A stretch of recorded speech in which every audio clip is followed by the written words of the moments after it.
अपने बाइबल अध्ययन में भजन संगीता 1 से अध्ययन करेंगे। इससे पहले कि हम भजन संगीता के अध्ययन में आए, मैं भजन संगीता की जो पुस्तक है उसका थोड़ा परिचय आपको देना चाहता हूँ। भजन संगीता की पुस्तक क्या है, किसने और कब लिखा, कैसे लिखा, चर्च में कब शुरू हुआ और इसमें क्या-क्या शामिल है, ये मैं आपको बताना चाहता हूँ। भजन संगीता की पुस्तक यहूदियों का धर्म ग्रंथ है, जिसमें गीत हैं जिन्हें यहूदियों ने यहोवा की आराधना तथा प्रार्थना हेतु लिखा था। ये आत्म प्रेरित गीत हैं। इन्हें मूसा से लेकर दाऊद, आसफ, कोरा के पुत्र तथा सुलेमान और कई बेनाम लोगों ने लिखा, जिनके नाम उसमें नहीं है। पर इनका जो एक गीत पुस्तक के रूप में यहूदियों ने जो संकलन किया, वो इज़रा नामक याजक ने बंधुआई से वापस आने के बाद संकलन किया। और ये गीत मूसा से लेकर आखिरी लेखक तक करीब 1000 वर्ष का समय को पूरा करते हैं। ये जैसा मैंने आपसे कहा, ये आत्म प्रेरित है। आत्म प्रेरित का मतलब क्या होता है? आत्मा से प्रेरित होकर के लिखा, अर्थात इनका वास्तविक लेखक पवित्र आत्मा है। हालांकि मनुष्यों की कलम से ये लिखे गए, लेकिन कलम को चलाने वाला ईश्वर था। कहने का यह अर्थ है, जब ये लोग भजनकार लिख रहे थे तो उनको कई बार ये पता नहीं था कि वो एक्चुअली क्या लिख रहे हैं। ये कई भजनों में हम पढ़ते हैं, जैसे दाऊद के भजन 22 में हम पढ़ते हैं, उन्होंने मेरे हाथ पैर छेदे और सांडों ने मुझे घेर लिया। ये सब चीजें जो है दाऊद ऐसे लिख रहा था। नॉर्मली जब कोई भी चीज कोई लिखता है, एक आप पत्र लिखते हैं या कुछ भी लिखते हैं, तो उसको दोबारा पढ़ते हैं। तो जब इन लोगों ने दोबारा पढ़ा होगा तो उसका अर्थ समझ में नहीं आया होगा, क्योंकि लिखवाने वाला पवित्र आत्मा था और उसका उद्देश्य प्रभु यीशु मसीह की ओर इशारा करना था, मसीहा जो आने वाला था। तो ये आत्म प्रेरित है। और चर्च के शुरू से, जब से चर्च प्रारंभ हुई, जब से कलीसिया का ये अभिन्न अंग रहा है। कलीसिया इन भजनों को अपनी आराधना में शामिल करती थी।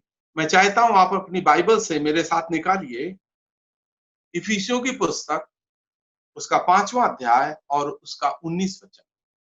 इफिसियों की पुस्तक, उसका 5वां अध्याय और उसका 19 वचन। यहां पर पौलुस इस प्रकार लिखता है, आपस में भजन, स्तुतिगान तथा आत्मिक गीत गाया करो और अपने अपने मन में प्रभु के सामने गाते और भजन कीर्तन करते रहो।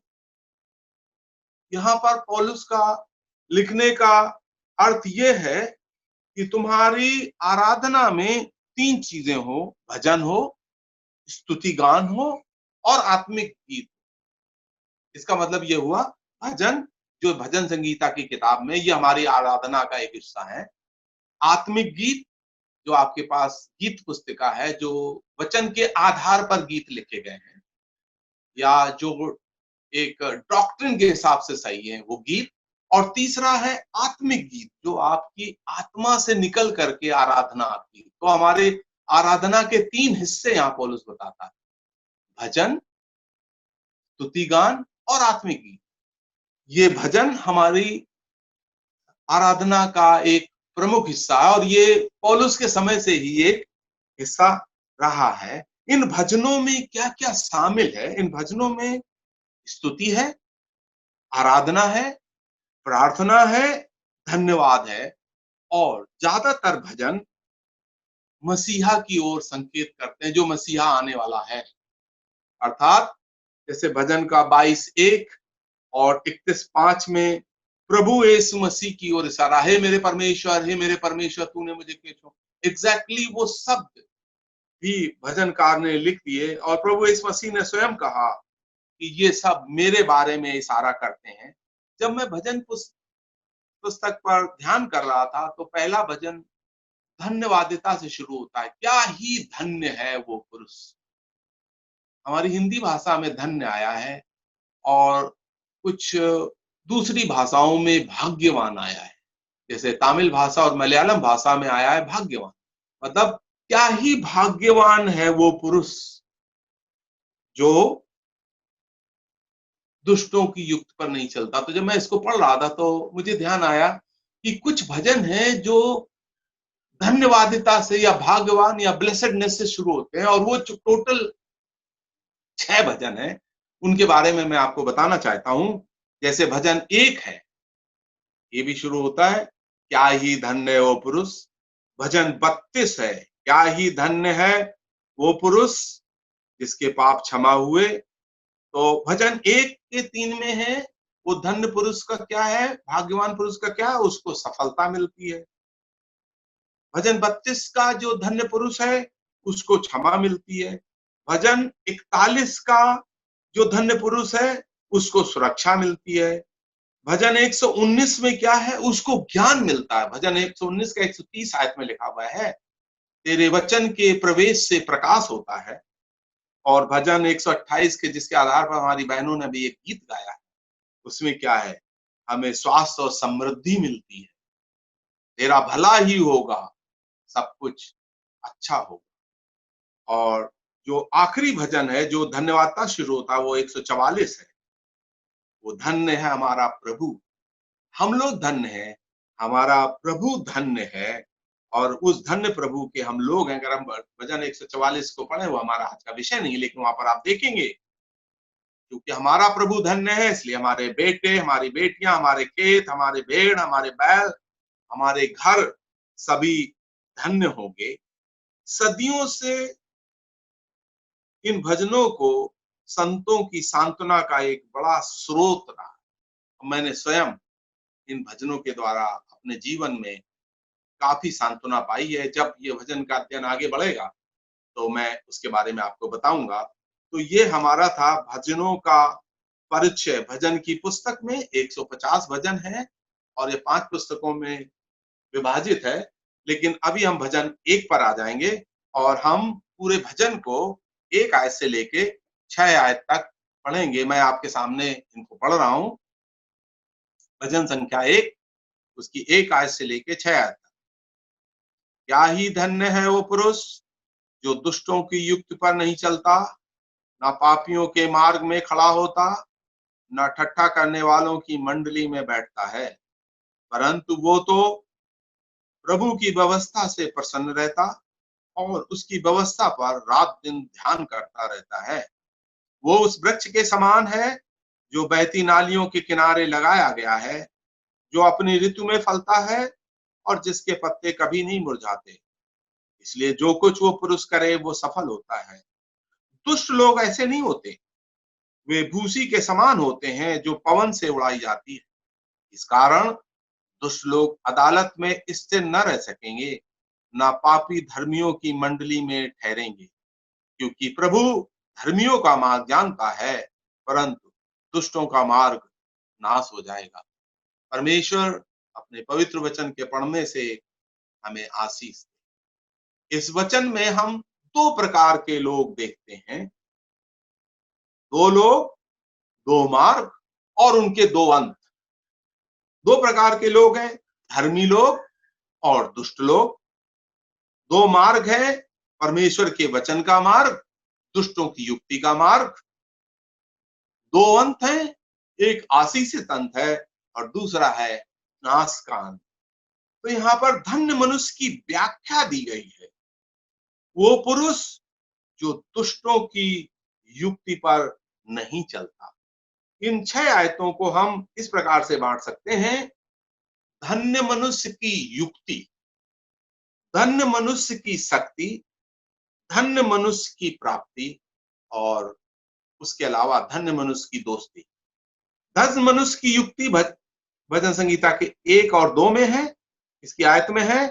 धन्य मनुष्य की शक्ति 3 और 4 पर है। धन्य मनुष्य की प्राप्ति 5 और 6 आयतों में है।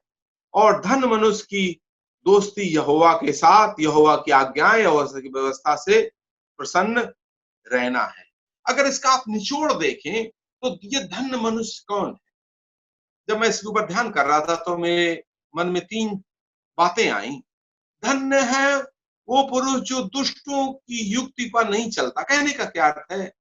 जो दुष्टों को अपना कान नहीं देता, दुष्ट लोग जो सलाह देते हैं उसको अपना कान नहीं देता।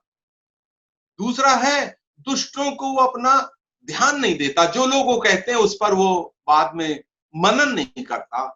और तीसरा है, दुष्टों को स्थान नहीं देता। धन्य पुरुष वो है जो दुष्टों को कान नहीं देता, दुष्टों की बातों पर ध्यान नहीं देता और दुष्टों को अपने जीवन में कोई स्थान नहीं देता। उसकी जगह वो क्या करता है? वो यहोवा की व्यवस्था को कान देता है, यहोवा की व्यवस्था को सुनता है, यहोवा की व्यवस्था पर ध्यान करता है और यहोवा की व्यवस्था को अपने जीवन में स्थान देता है।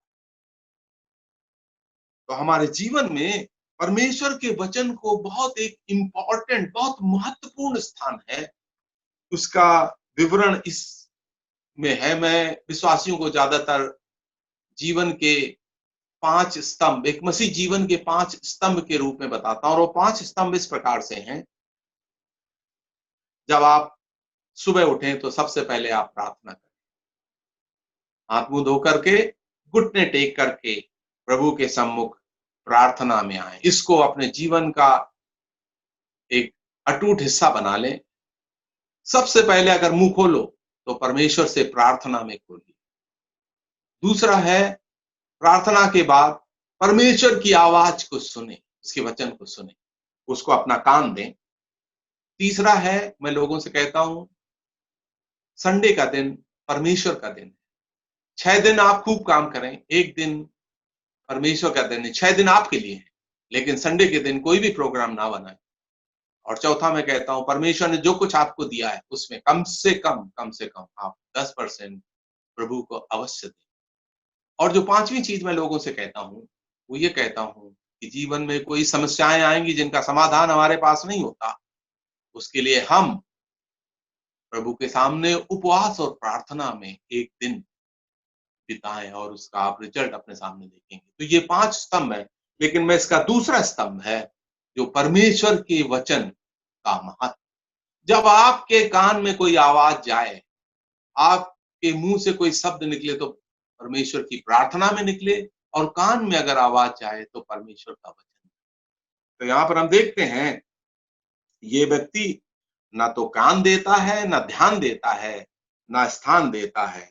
हम इसकी मिसाल देखते हैं। हमारा चलना, हमारा खड़ा होना और हमारा बैठना। बाइबल में लिखा हुआ है, उत्पत्ति के 5 अध्याय और उसके 22 वचन में, उत्पत्ति का 5 अध्याय 22 वचन, ये नोट्स मैंने आपको भेजे हुए हैं। उसमें यूं लिखा हुआ है, हनोक यहोवा के साथ 300 वर्ष तक चलता रहा।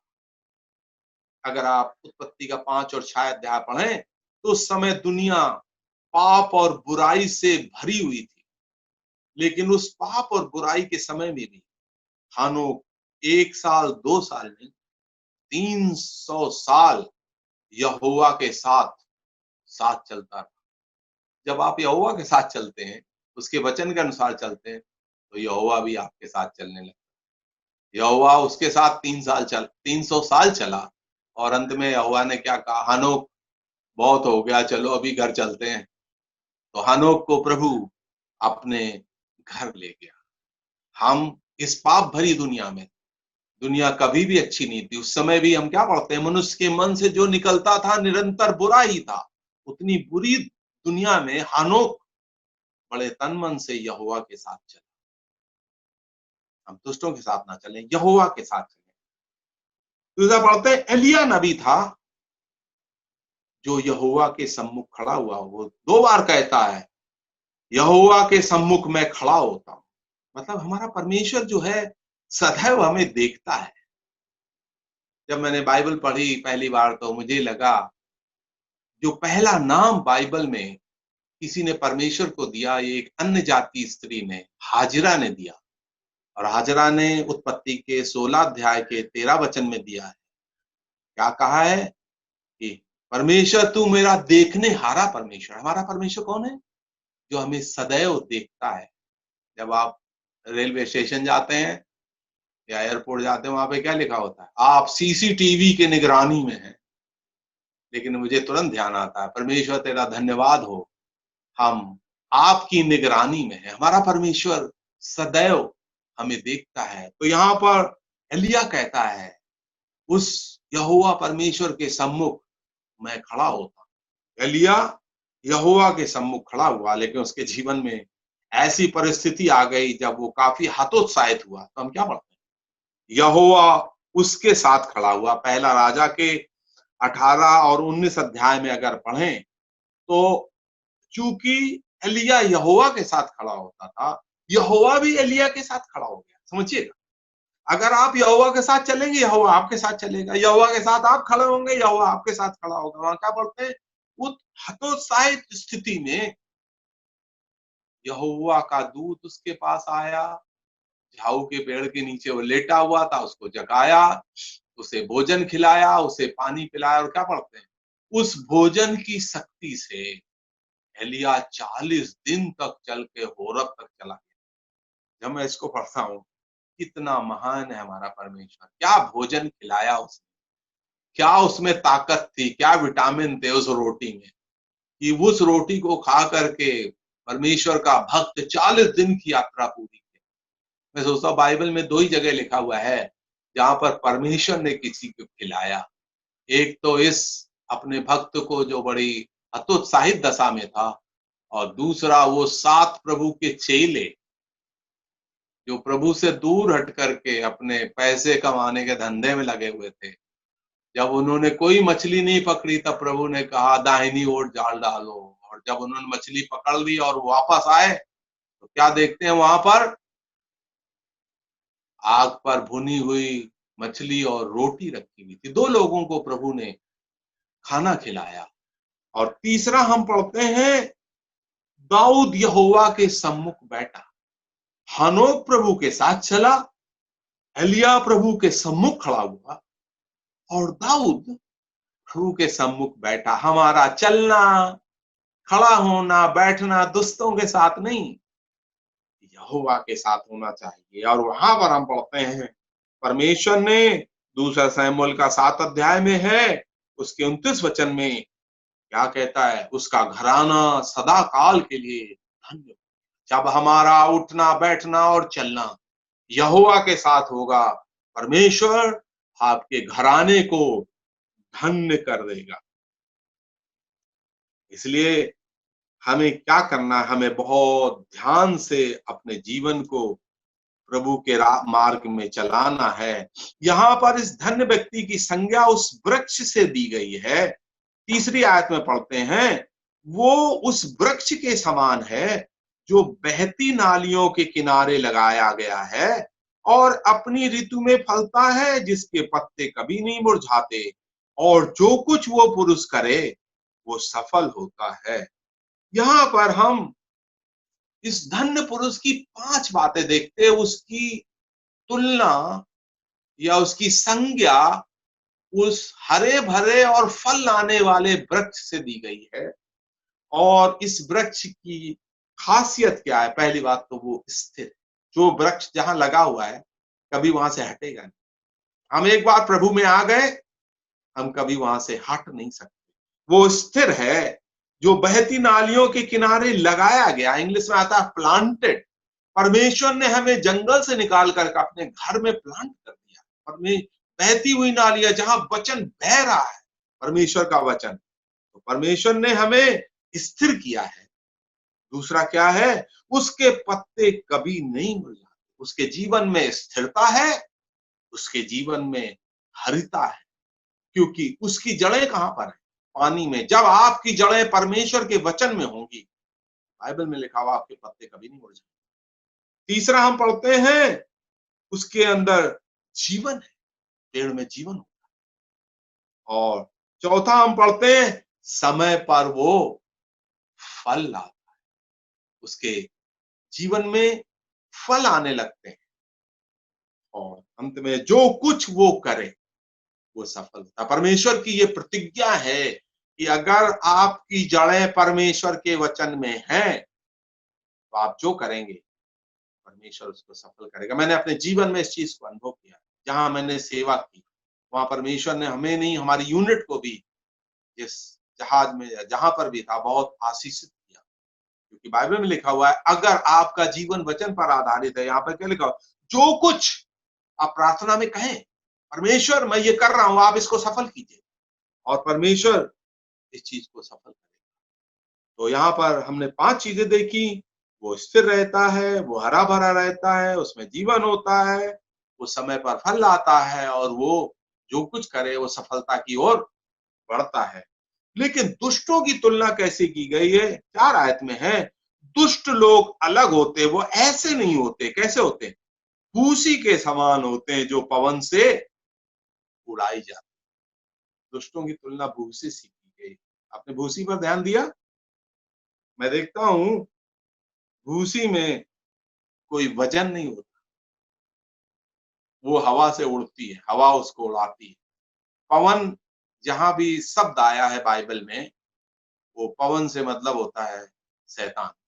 इन लोगों को शैतान उड़ाता है, शैतान चलाता है। हमको प्रभु चलाता है, इनको शैतान चलाता है। पवन से भूसी उड़ाई जाती है। आज इधर पीने जा रहे हैं तो कल उधर सिनेमा देखने, कल इधर जा रहे हैं, आज उधर जा रहे हैं। लेकिन ये क्या है? जो धन्य पुरुष है वो स्थिर है, वो कभी हिल नहीं सकता। उसका मार्ग पर यहोवा के वचन में स्थिर है। तो भूसी, पहली बात, उसमें कोई वजन नहीं होता, उसमें कोई स्थिरता नहीं होती, वो एक जगह नहीं रुक सकती। जिधर की हवा चली उधर को उड़ जाएगी। उसमें कोई जीवन नहीं होता, वो मृत होती है, और वो किसी काम की नहीं होती। उसमें कोई फल नहीं होता, वो व्यर्थ होती है। क्या करते हैं भूसी को? उसको जलाया जाता है, नहीं तो उसमें अस्थमा का प्रॉब्लम हो जाए। जहां जहां भूसी बहुत ज्यादा होती है, आप देखें उन मिलों के पास में, उसको आग से जला देते, नहीं तो जानवरों और इंसानों को बीमारी लेकर के आती है, और भूसी बेकार होती है। देखिए, एक विश्वासी की तुलना और एक अविश्वासी की तुलना, एक धन्य पुरुष की तुलना और एक अधर्मी की तुलना। तो यहाँ पर हम पढ़ते हैं कि धर्मी की जड़ें परमेश्वर के वचन में, एफिसियों के 3:17 में पौलुस लिखता है, तुम उसके प्रेम और वचन में जड़ पकड़ते जाओ, और इस प्रकार से हम अपने जीवन में हरे भरे रहेंगे। हम अपने जीवन में समय से फल लाएंगे। और यहाँ पर लिखा हुआ है भजन 92 के 13 में कि वो बुढ़ापे में भी फल लाए। लेकिन 5 और 6 आयत, देखिए 1 से 4 आयत वर्तमान के बारे में है, लेकिन अगर 5 और 6 आयत पढ़ें तो यहाँ पर देखिए, मैं आपको पढ़ रहा हूं। इस कारण दुष्ट लोग अदालत में स्थिर न रह सकेंगे, न पापी धर्मियों की मंडली में ठहरेंगे, क्योंकि प्रभु धर्मियों का मार्ग जानता है, परंतु दुष्टों का मार्ग नाश हो जाएगा। अब देखें, इससे क्या पता चलता है? ये भविष्य के बारे में बात कर रहा है। अभी तक वर्तमान के बारे में था, ये भविष्य के बारे में। एक बात सभी विश्वासियों के लिए बहुत जरूरी है, हम दूर की सोचें, या यूं कह लीजिए हम दूरदर्शी बने। आज हम क्या कर रहे हैं और कल क्या होगा। तो यहाँ पर परमेश्वर का आत्मा हमारा ध्यान भविष्य की ओर खींचता है, और यहाँ पर क्या कहता है? इस कारण दुष्ट लोग अदालत में स्थिर न रह सके। एक अदालत की ओर ध्यान खींचता है। ये अदालत कहां लगेगी? 2 अदालतें हैं वचन में। एक तो मसीह का न्याय आसन, और दूसरी अदालत है मसीह का विशाल श्वेत सिंहासन। जब कलीसिया उठा ली जाएगी तो मसीह का न्याय आसन विश्वासियों के लगेगा, जहां पर विश्वासियों का न्याय होगा। लेकिन उसमें से कोई भी नरक में नहीं डाला जाएगा, सभी स्वर्ग में रहेंगे।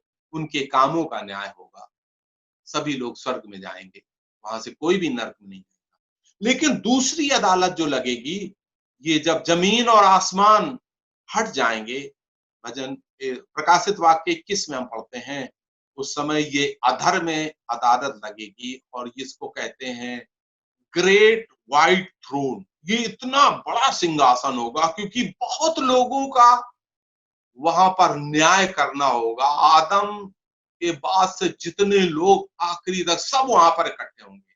बाइबल में लिखा हुआ है, समुंदर ने उन मृतकों को जो उसमें थे, अर्थात जिन लोगों की राख समुंदर में चली गई, उस समुंदर से परमेश्वर उस राख को निकाल करके, उनकी आत्माएं अधोलोक से निकाल करके उन्हें फिर से जोड़ करके और उस न्याय सिंहासन के सामने खड़े होंगे। बहुत जनता वहां पर खड़ी होगी। इसलिए इसको कहा गया है विशाल श्वेत सिंहासन, और वहां पर उनका न्याय होगा। वहां पर हम क्या पढ़ते हैं, जिस पुस्तकें खोली गई और एक और पुस्तक खोली गई, और जिस किसी का नाम उस जीवन की पुस्तक में नहीं था, वो नरक की आग में डाला। इसका निचोड़ ये कह सकते हैं कि विशाल से सिंहासन का जो न्याय होगा, उसमें से कोई स्वर्ग में नहीं जाएगा, सभी लोग नरक में जाएंगे। ये दो अदालतों के दो फैसले जानना बहुत जरूरी है। मसीह का न्याय आसन जो स्वर्ग में होगा, उसमें से कोई नरक में नहीं जाएगा।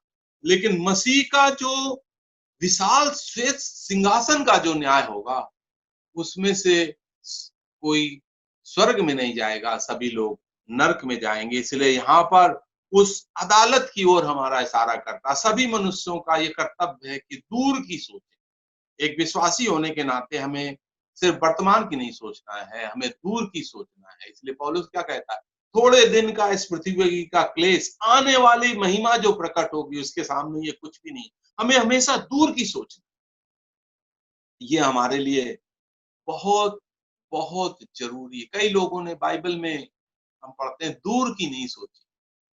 जैसे हम पढ़ते हैं सुलेमान के बारे में, सुलेमान बहुत ज्ञानी था। उसने 3 किताबें लिखी, नीति वचन, श्रेष्ठ गीत और सबोपदेशक। लेकिन हम उसके बहुत ज्ञानी था, लेकिन उसके अंदर एक कमी थी, उसके अंदर आत्मनियंत्रण नहीं था। और हम क्या पढ़ते हैं, उसने इतनी सारी औरतों से शादी कर ली, और शायद उनके नाम भी नहीं जानता होगा, 900 कितनी, 700 और 200 रखैल। और लेकिन क्या हुआ, उसके जीवन के बाद राज्य 2 भागों में, और कितना गृह युद्ध हुआ। एक दिन के गृह युद्ध में 1,20,000 यहूदी मारे। भाई और बहनों, दूर की सोच के चलो। आज आप जैसे चल रहे हैं, आज जो आप कर रहे हैं, कल इसका फल आपको दिखाई पड़ेगा। जैसे हम लूत के परिवार के बारे में भी पढ़ते हैं। लूत की पत्नी यहोवा के वचन के अनुसार चलने के लिए तैयार नहीं थी। स्वर्गदूत उसको आगे खींच रहे थे, अम्मा गारू पीछे खींच रही थी। और क्या हुआ, वो नमक का खंभा बन गई। लेकिन उसका परिवार का क्या हुआ, लूत से उसकी बेटियों के द्वारा 2 संतानें पैदा हुई, अमोनाइट और मोआबाइट, और वो लोग परमेश्वर के दुश्मन हो। देखिए परमेश्वर के कितने नजदीक चलने वाले लोग, उनकी संतानें परमेश्वर के दुश्मन हो। इसलिए हमें परमेश्वर के वचन को बहुत जोर से पकड़ करके चलना है। तो यहां पर कहता है, दुष्ट लोग अदालत में इससे ना रह सकेंगे, ना पापी धर्मियों की मंडली में ठहरेंगे। अगर भजन आप 1 में पढ़ेंगे तो हम क्या पढ़ते हैं, धर्मी दुष्ट के साथ नहीं खड़ा होता, नहीं चलता। और यहां पर क्या है, अभी दुष्ट धर्मी के साथ नहीं खड़ा हो पाए। धर्मी लोग स्वर्ग में चले जाएंगे, दुष्ट लोग नरक में चले जाएंगे। कितना बड़ा फर्क। वो अदालत आएगी, और यहां पर लिखा हुआ है, प्रभु धर्मियों का मार्ग जानता है। परमेश्वर का धन्यवाद, हम जो कुछ भी कर रहे हैं, जहां भी हैं, परमेश्वर हमारे बारे में सब कुछ जानता है। वो सर्वज्ञानी प्रभु। हम हमेशा ध्यान रखें, हम जहां पर भी हैं, परमेश्वर जानता है। यहोवा धर्मियों का मार्ग जानता है, दुष्ट का मार्ग नष्ट हो जाए। इस वचन में वचन की विशेषता पर ध्यान दिया गया। वचन का कितना महत्व है। बाइबल के जो वचन हैं वो कितने महत्वपूर्ण है, क्योंकि ये एक ऐसी किताब है जिसको परमेश्वर ने स्वर्ग से उतारा है। ये आत्मा से प्रेरित होकर के लिखी गई, ये कल्पना से लिखी गई पुस्तक नहीं है। इस पुस्तक और दूसरी पुस्तकों में बहुत फर्क है। इसलिए इसके लिखे हुए वचनों पर हमें ध्यान करना बहुत जरूरी है। हमारे साथ थोड़ी देर के लिए आप निकाल लें यशायाह नबी का 55 अध्याय, यशायाह नबी का 55 अध्याय और उसका 8 वचन। बाइबल के वचन और दूसरे वचन 8 वचन से लेकर के मैं आपको 13 वचन तक पढ़ता हूं। यशायाह नबी उसका 55 अध्याय 8 से लेके 13 वचन तक परमेश्वर के वचन के महत्व को, और परमेश्वर का वचन जब आपके जीवन में आता है तो उसके फल को यहाँ पर परमेश्वर स्वयं दर्शाता है। पढ़िए हमारे साथ 8 वचन। क्योंकि प्रभु कहता है, मेरे विचार और तुम्हारे विचार एक समान नहीं है, ना तुम्हारी गति और मेरी गति एक सी है। क्योंकि मेरी और तुम्हारी गति में और मेरे और तुम्हारे सोच विचारों में आकाश और पृथ्वी का अंतर। इस पुस्तक और बाकी पुस्तकों में कितना अंतर है?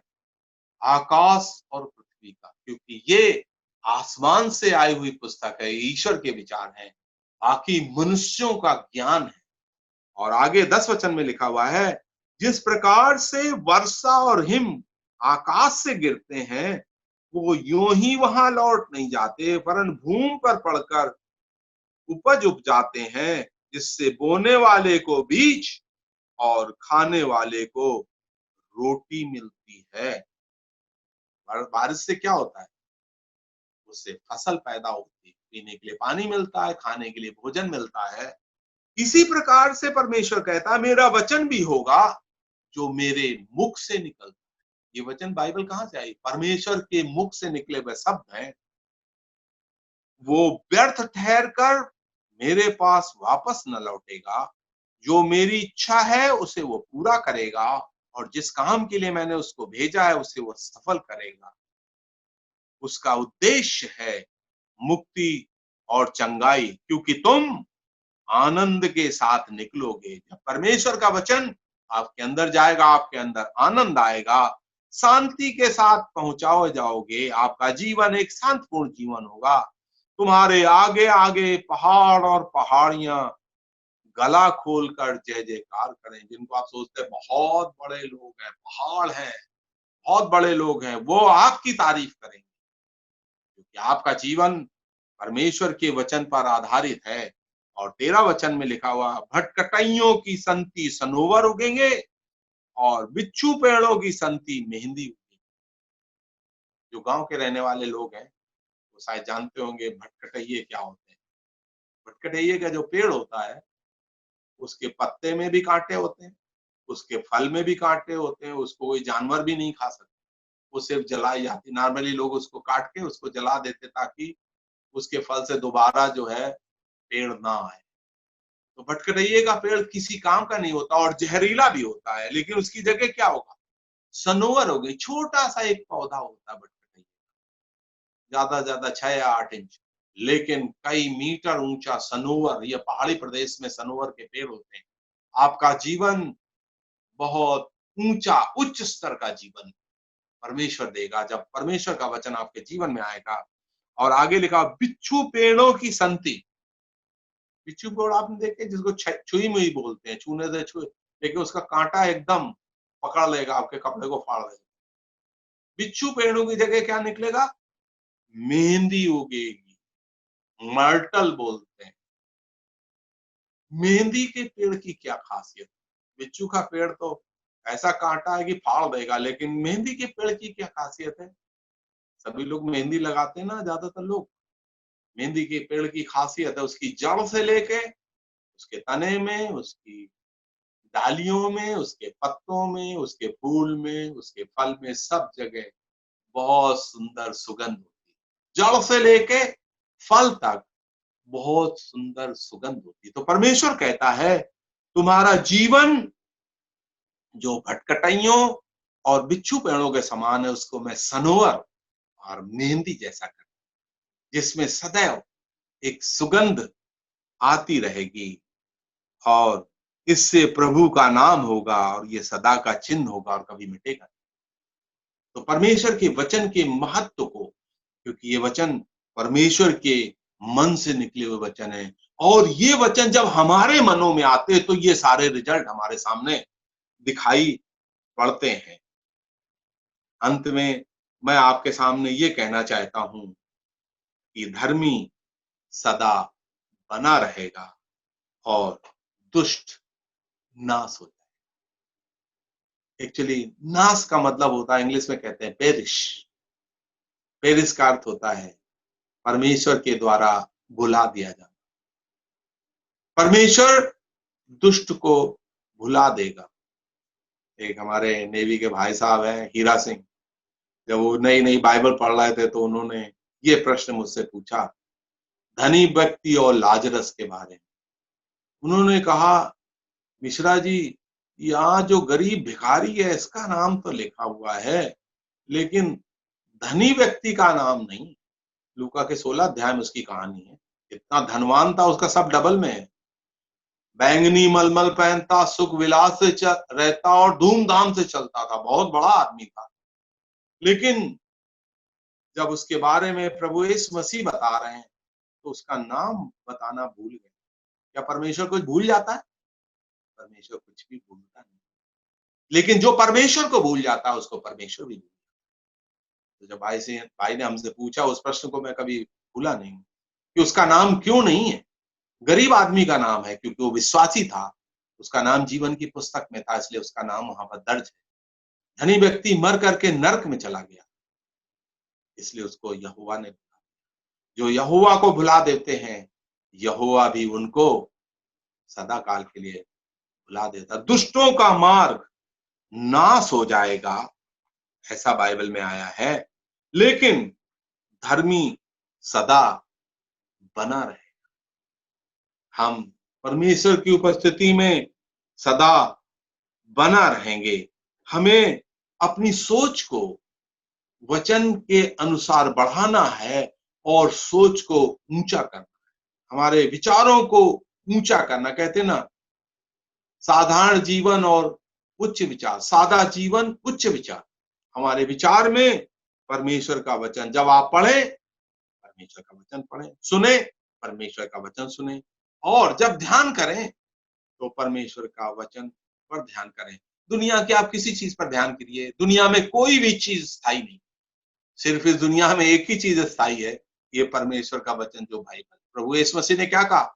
स्वर्ग और पृथ्वी टल जाएंगे लेकिन ये वचन कभी नहीं टलेगा, ये बाइबल कभी नहीं टलेगी। बाकी जो आप देख रहे हैं, एक दिन सारा कुछ नाश हो जाएगा, कुछ भी नहीं, क्योंकि ये बना ही अदृश्य चीजों से। सब चीजों की रचना इब्रानियों में क्या लिखा हुआ है? जो देखने में आता है वो अदृश्य चीजों से। ये सब नाश हो जाएगा, लेकिन परमेश्वर का धन्यवाद हो, एक हमारे पास सदा काल के लिए एक चीज है, जो है परमेश्वर का वचन, क्योंकि ये वचन स्वर्ग में सदा स्थिर है। तो इसके अंत में मैं आपसे ये पूछना चाहता हूं, आपका कान कहाँ है? आप क्या सुनते हैं? आपका ध्यान कहाँ है? आप क्या सोचते हैं? आपका स्थान कहाँ? आप किसके बीच में बैठे? क्या आप हनोक के समान यहोवा के साथ चलते हैं?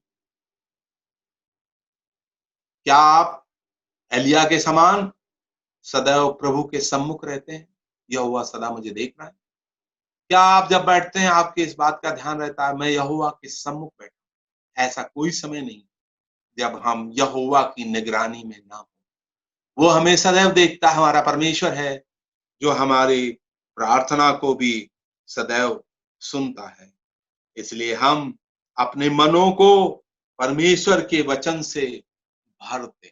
हमारे मन में परमेश्वर के वचन भरे रहें और उन वचनों पर हम ध्यान करते। आपने पुराने नियम में पढ़ा, जो पशु, जो शुद्ध पशु हैं, जो जानवर हैं, वो शुद्ध पशुओं की दो खासियत है। वो खासियत क्या है? उसके खुर फटे हों और वो जुगाली करता हो या बागुर करता हो। उसका ये अर्थ है विश्वासियों के लिए कि हम परमेश्वर के वचन को पढ़ें जुगाली करने का अर्थ होता है जब भैंस ने चारा खा लिया, रात में बैठ के उस चारे को फिर अपने मुंह में लाती है और चबाती है, वो उसके स्वास्थ्य के लिए अच्छा होता है और ज्यादा दूध देती है। इसी प्रकार से जो हम वचन को पढ़ लेते हैं, दिन के दौरान हम उस वचन पर ही ध्यान करते हैं। दूसरा उस जानवर की खासियत है, उसके खुर फटे होते हैं, उसकी पकड़ मजबूत होती है, जैसे बकरी, गाय है, भैंस है, इसके खुर फटे होते हैं। तो हम परमेश्वर के वचन को पढ़ें, पढ़ना ही काफी नहीं है, उसको अपने मन में बैठाएं, उसको ध्यान करें और उस पर हम चलें, और उसका फल जो हमने आज का भजन पढ़ा है वो ये होगा कि जो कुछ आप करेंगे परमेश्वर उसको सब, ये परमेश्वर की प्रतिज्ञा है। क्योंकि 3 आयत में हम अंत में पढ़ते हैं, जो कुछ वो पुरुष करे, जो कुछ जहां भी आप हाथ डालेंगे परमेश्वर उसमें सफलता देगा। हमारा परमेश्वर सफलता देने वाला परमेश्वर है। तो जो पहला भजन है जो धन्य से शुरू होता है वो भजन 1 है और उसका फल है सफलता। परमेश्वर अपने लोगों के परिश्रम को कभी विफल ना करेगा, वो सदैव सफल करेगा।